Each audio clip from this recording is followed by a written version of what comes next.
Bismillahirrahmanirrahim. Assalamualaikum warahmatullahi wabarakatuh. Perkenalkan, nama saya Irfan Prima Bakti dengan NIM 18073010 dengan jurusan Teknik Otomotif, Prodi Pendidikan Teknik Otomotif. Di sini saya akan menjelaskan tentang materi bak CVT pada kendaraan bermotor. Untuk memenuhi tugas saya, metode mengajar khusus. Baiklah, inilah video yang saya buat. Baiklah, bismillahirrahmanirrahim. Assalamualaikum warahmatullahi wabarakatuh. Waalaikumsalam warahmatullahi wabarakatuh. Baiklah, anak-anak sekalian, pada pertemuan kali ini kita akan membahas tentang transmisi pada kendaraan bermotor, yakninya pada bak CVT pada motor metik. Baiklah, kita pertama belajar tentang transmisi atau persneling. Baiklah, itu ialah komponen powertrain kendaraan yang berfungsi menyalurkan tenaga yang diperoleh dari mesin ke roda. Namun transmisi ini tidak hanya sekedar menyalurkan tenaga, selainkan menyalurkan tenaga, transmisi juga berperan dalam proses perubahan teori kendaraan. Untuk itu, mekanisme transmisi dibuat dari beberapa rangkaian roda gigi yang memiliki nilai perbandingan yang berbeda. Namun saat ini marak digunakan transmisi model CVT pada motor. Mungkin dari anak-anak sekalian tidak tahu apa itu bak CVT. Baiklah, CVT kepanjangan dari Continuous Variable Transmission, adalah transmisi yang hanya menggunakan double pulley.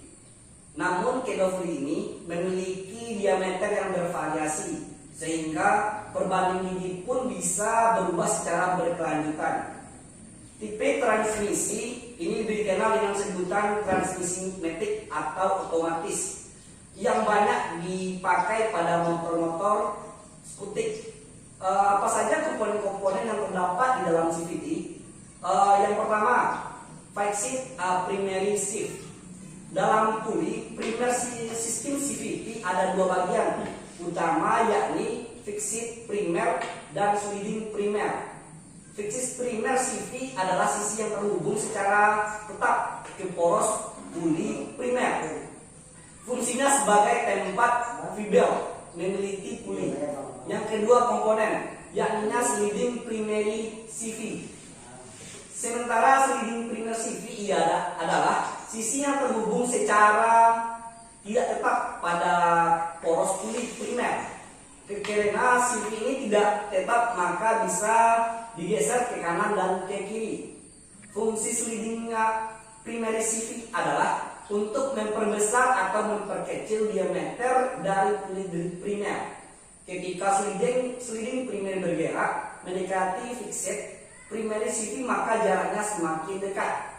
Yang ketiga, yakninya ruler atau pemberat berfungsi untuk mengatur penggerak sliding primer CV. Pemberat ini bekerja menggunakan prinsip gaya sentrifugal. Gaya sentrifugal adalah gaya yang keluar dari sebuah gerak rotasi dengan arah menjauh poros putaran. Namun alur roller ini dibuat condong ke depan, sehingga pergerakan roller tidak sepenuhnya menjauh poros putaran, namun akan diperbelokkan ke arah depan. Yang keempat, primary shaft, yakni berfungsi menghubungkan putaran crankshaft dari mesin ke pulley utama. Sebagai poros primer, komponen ini terhubung ke crankshaft mesin secara tetap. Yang kelima, fibel, yakninya fibel adalah sabuk khusus yang terbuat dari bahan karet bercampur serat baja yang berfungsi sebagai menghubungkan putaran dari puller primer ke puller spundle. Baiklah, fibel ini dari poros pertama dari ujung sampai ke akhir itu adalah untuk menghubungkan antara yang saya sebutkan tadi, bahwanya puller primer ke puller spundle. Dan selanjutnya bahannya yang keenam, secondary fixed shift. Sebenarnya ini terdapat dua sisi, yakni sisi fixed shift dan sliding shift. Secondary fixed shift adalah sisi switch shift yang terhubung dengan poros spindle secara tetap. Dan yang ketujuh komponennya ialah secondary sliding shift. Ini juga sama memiliki fungsi yang mengatur besar kecilnya diameter pada push spindle. Secondary sliding shift juga berbentuk tirus agar pergerakannya bisa mempengaruhi lebar lilitan fiber. Dan yang ke-8, secondary shift spring. Itu ada roller. Yang ke-9, komponennya ialah secondary shaft. Poros spindle berfungsi meneruskan putaran dari kulit spindle ke powertrain berikutnya, yaitu coupling sentrifugal. Jadi yang ke-10 komponennya ialah centrifugal clutch. Kompas kopling pada jenis kopling sentrifugal sangat berbeda dengan kopling manual. Kalau kopling manual, kompas kopling itu hanya berbentuk piringan pada kopling, dan pada kopling sentrifugal, kompas kopling berbentuk seperti rem tromol yang ada di kendaraan bermotor maupun mobil. Nah, itulah perbedaan sentrifugal clutch. Fungsi kompas kopling sentrifugal adalah meneruskan putaran dari poros sekunder ke roda hanya apabila putaran poros sekunder pada middle RPM. Kompas kopling ini bekerja menggunakan gaya sentrifugal. Jadi ketika poros sekunder berputar, otomatis kompas kopling juga berputar.